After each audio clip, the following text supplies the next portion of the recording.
હર્નિયા કે સારંગાંઠની સારવાર દૂરબીનથી કરાવવી જોઈએ કે ટાંકાવાળું ઓપરેશન સારું પડે?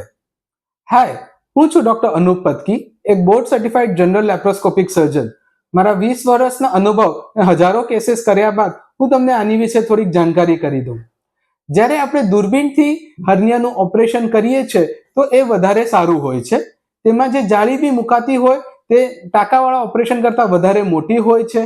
પૂરેપૂરી જાળી અંદરના જેટલા બી હર્નિયામાં ડિફેક્ટ્સ હોય છે તે બધા ડિફેક્ટ્સ કવર કરી દે છે.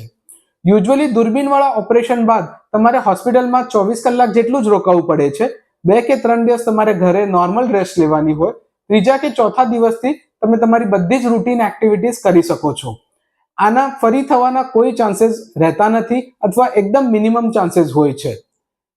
જો તમારે દૂરબીન દ્વારા સારંગાંઠની સારવાર કે એના વિશે ડિટેલ કન્સલ્ટેશન કરાવવું હોય તો તમે મને મળી શકો છો મારી હોસ્પિટલ રેમિડિયલ મલ્ટીકેર હોસ્પિટલ, જે છે અડાજણ, સુરતમાં.